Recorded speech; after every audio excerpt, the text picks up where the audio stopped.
crafty friends, this is Julissa of Paper Gems by Jules, and today I am sharing a fun card that I made with the December Whit kit by Unity Stamp Company.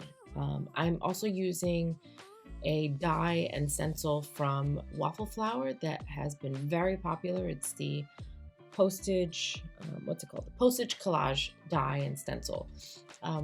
But this is just a fun way to kind of break up an image, and you can do this with washi tape and just kind of create lines and create squares and spaces to just kind of break up a scene so that it's not just one flat image. But this die kind of creates several stamps, that you can cut apart, or you could leave it all together. So I'm choosing to leave it together.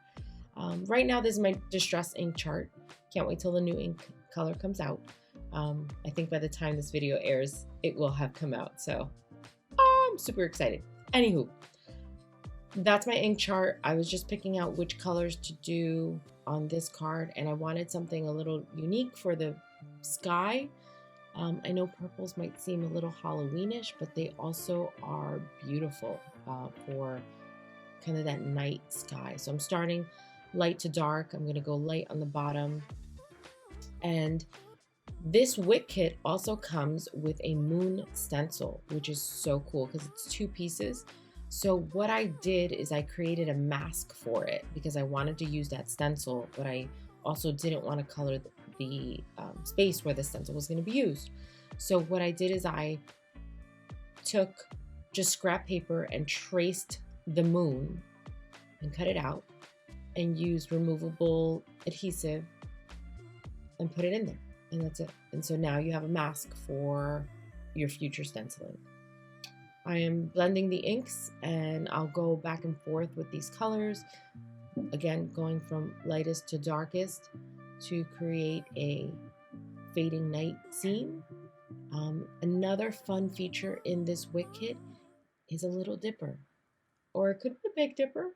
I mean, we don't have a second dipper to reference, so I'm not going to judge this dipper, but it is a dipper constellation, star constellation. So I'm going to put that in one of these boxes here, so you'll see that later on. But I thought that was a fun little add-on to this kit with the trees and creating the scene.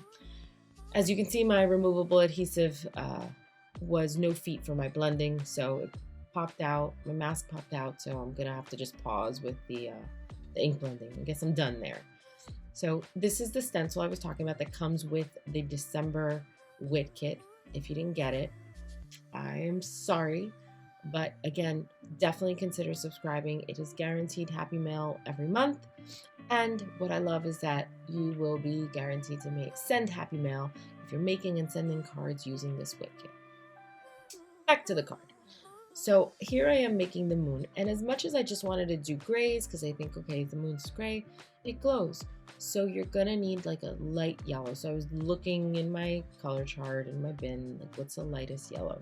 So the lightest yellow I thought was squeezed lemonade, but I also don't want it to be like this bright yellow. So I took one of my smaller blending brushes, and even though it looks like I'm going, kind of rough on here, I'm super, super light. So it is adding yellow, but it's a light, soft yellow. And then it's going to be subdued with the gray. So I'm actually going to just put gray on top of this just to kind of darken it just a little bit. And then we're going to use that second piece of the stencil. And you could make this moon however you want it to be. So you could flip it over, you could do whatever you want. And the more that I look at this, like, you could kind of make this into an earth if you wanted to. Just saying. I mean, obviously it wouldn't look like any of the continents, but again, it's art, right? So we're just being creative. Just throwing that out there. Anywho, back to the card. So I'm using gray. I'm going a little harder on this because I do want this level to be darker than the soft squeezed lemonade yellow with the gray. So I want this to stand out. But again, super easy. And I love how this looks. It really looks like legit.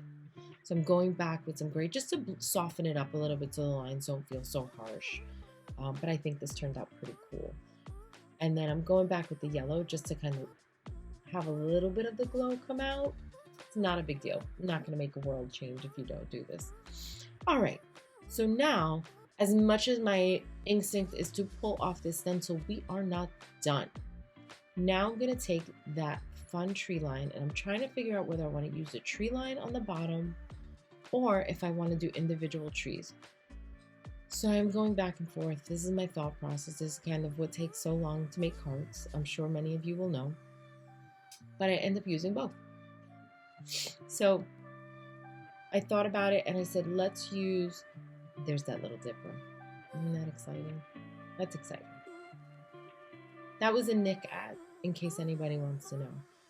Nick Magnuson insisted on the Little Dipper, Big Dipper, whatever it may be. I think it's perfection. Anywho, so what I decided was to put this into my Misty so that I can make sure that I don't mess this up. So I'm putting in the sentiment, and I have this, it's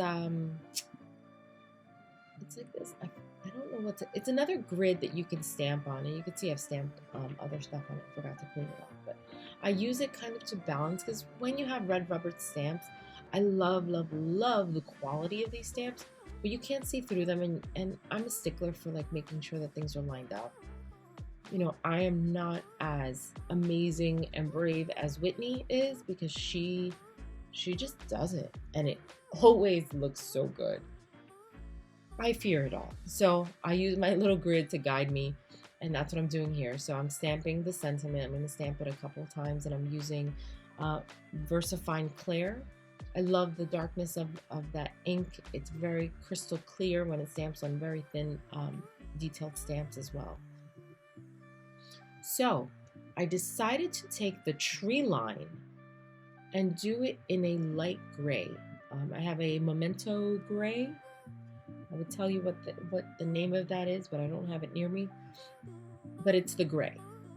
So I'm going to use that, and that's going to just kind of be in the background.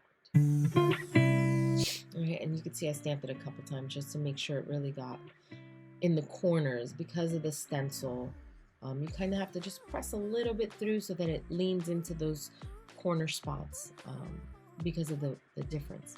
So now I'm filling in each one of those boxes with the singular trees, and I'll do those with the VersaFine Clear. And that way those trees kind of stand out and they pop and they look like they're closer. So I thought that was a fun way to use all of these fun trees in this beautiful kit. And I love the way this all turned out. Just a really, really unique kit. I had a lot of ideas. But this one I thought I'd throw out here. And I wanted to use kind of everything in the kit. Except for the paper, I didn't use the paper. But that's because I did purple. If I would have done more of a blue, I might have added that paper in the background. Anyway, so there's the dipper. There's the dipper. All right, I'm gonna punch out those holes and show you the rest, and that's it. Super simple, super fun, and consider subscribing. Thanks so much for watching. Happy crafting.